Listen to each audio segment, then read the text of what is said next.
Now, you've made it clear that it's Mayweather that you want next. Yeah. All this talk about dates, are they trying to play games with you a bit here?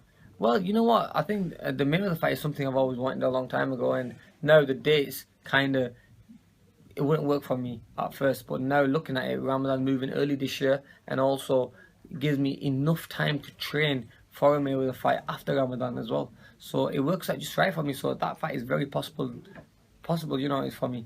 But you know, it's all experience, and it's all about not making the same mistakes as I made in the past, and just being smart about everything. Because you know, Mayweather's the best fighter out there, and I cannot afford to have a bad performance against someone like Mayweather. You know, I've been talking about a fight with him for years and years, and I don't want to walk into it and look really bad against him, really bad against someone like Mayweather, because then people are going to be like, you know, this is what you give us after you've been wanting the fight for a long time. But there's a lot of interest everywhere in the world, and it's not only me, but the interest around the world is massive. Like, even before this fight against Algeria, people were just talking about Mayweather. I mean, my last few fights I've had, people always just talk about Mayweather. I mean, the press conference before the fight and 2 days before the fight, all it was Mayweather. At times I had to, you know, pitch myself, am I fighting Mayweather or am I fighting Chris Algieri? Because the way it seems to me, people are just talking about the Mayweather thing all the time. And it was like a bit of a disrespect to Chris Algieri, where he sat next to me at the press conference and someone asked a question about, hey, so do you think you get Mayweather after this? Now, if I didn't really want to answer that question, but if I started to look past this fight against Algeria and I got beat, then people would say, oh, look at you looking past. But it's not me. I think it was just the media kind of putting it in my head that, look, Mayweather's next, you should fight Mayweather, this is going to be an easy fight. Disrespecting Chris Algieri when Chris Algieri is a tough guy. And whatever fight comes next, I guess you've got to make that right decision, because you're at the point in your career where physically you're at your peak, and it's all a guess. Well, look around you, the building's got your name all over it, about building that lasting legacy. That's right, yeah. I think this is the time now. This is the time where I, you know, get that big fight, and it's like building that legacy, and I want to leave that legacy, and I want to leave a sport of boxing with a name. That's why I don't want to, it's not about the money now. I think I've had the big fights where, when financially I've secured myself, my family and everyone.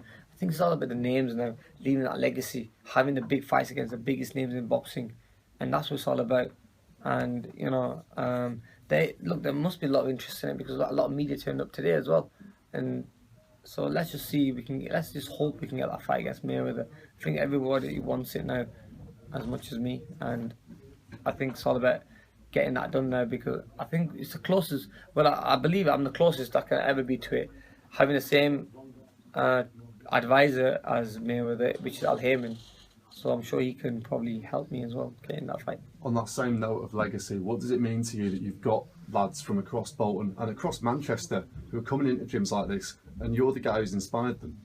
It's brilliant. You know, I've got a gym here now, and I do it for the love of boxing. You know, I've done it because boxing has done so much for me, and that's the reason I wanted to build a gym like this, to get kids off the streets and get them into something like boxing. You know, get them into a sport, teach them discipline and respect.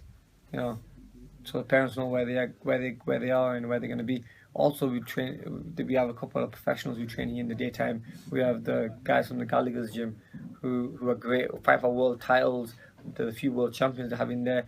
And you know, it's just great to be around the gym like this, where you've got so many good fighters and so much talent. Just one last one. I know we've touched on Kell Brook already. To be fair to him, if you look at the Ring Magazine welterweight rankings, they've put him at present as the #1 contender. Surely he is, you know, a serious possibility. Yeah, Mayweather fights for the WBC all the time, WBC world title, and I'm the #1 for the WBC world title. I hold the WBC silver. I've defended that last 2 times. So if it was Mayweather to defend or fight for that title, or maybe fight is mandatory, it would be Amir Khan.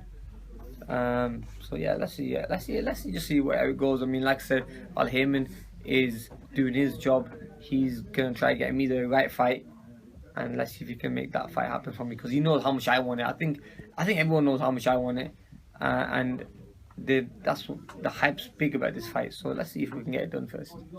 Craig Nelson from the Bolton News. Just that's one question, just based on what you just Yeah. said there. If you feel this is the right time, do you feel that Mayweather is serious when he says he's only got one more fight?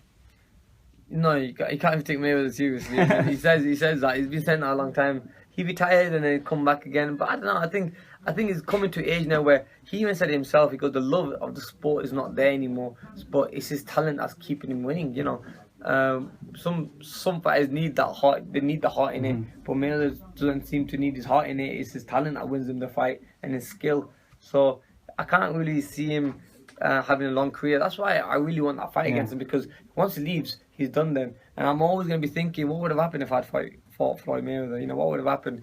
But I think now this is the closest we are for it to make it happen. So let's just see. And do you visualise? Clearly, all sportsmen visualise the end result. Do you visualise the one person that's ever beaten Floyd Mayweather? Exactly, and you know, it'll take a lot of skill and a lot of it'll be very patient, and it's being very smart against someone like Floyd Mayweather. To beat someone like Floyd Mayweather, it's not aggressiveness, it's not movement, it's not making mistakes. So you make a mistake against someone like Floyd Mayweather, you're gonna have to pay. Now, one thing that I have to say is, you know, whenever I fight a top class guy who is supposed to beat me, I always do really well against guys who I have to normally go and walk through. If you think I have really bad performances against, and that's because I sometimes maybe think, you know what, this is going to be easy. I kind of maybe take my foot off the gas, but whenever I've run into fights where I should have probably lost, like the Maidana fight, probably Judah fight, all the fights I've lost, I should have won, which were against Prescott, Peterson, and Garcia. They were fights I was supposed to win easily, and I got beat. But the fights I should have won easily, like the Algerian, them guys, I've always make it hard for myself. So I mean, the way that you're talking. No, the way I'm talking is that if it's against someone like Mayweather, obviously Mayweather's the best fighter in the world, and I know I have to be on my A game. I can't even be on B game. I have to be on the A game. I have to make sure I don't make any mistakes. I have to be on point, and I think that'll be like a motivation for me as well. I mean, when you know you're fighting someone like Floyd Mayweather, that's like a massive boost on its own, you know. So do you think that the last fight that you've had, and sorry, this is the last question, sorry, the Bolton News, I've got to scoot anyway. The last fight that you've had, the way that you've been talking, maybe that's the perfect preparation for a Mayweather fight, because you've broken that chain. You've won a fight that maybe you felt in yourself you weren't properly prepared for. Yeah, definitely. I won the fight, and I know that I know 100% I wasn't the best Amir Khan, and there's a lot of room of improvement, but maybe things happen for a reason. Maybe Floyd might think, I'll take this fight now between Amir, because obviously I think he's beatable.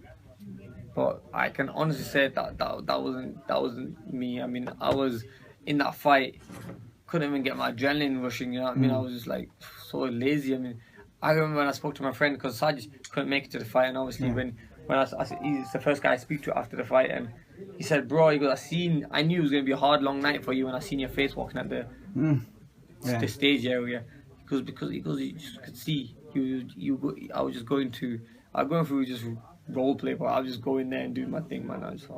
And you did it anyway. And I did it anyway. And you know, when you just hope for that big fight all the time and you think it's touching distance and you never get it, it does put you down. You know what I mean? And especially, I would have been alright if the press weren't just asking me questions like Mayweather. I mean, even on the day of the fight, I was getting people mithering me. Even when I got to the arena before the fight, people saying, "Hey, Mayweather's next man, Mayweather's next man." So, you know, sometimes that can affect you.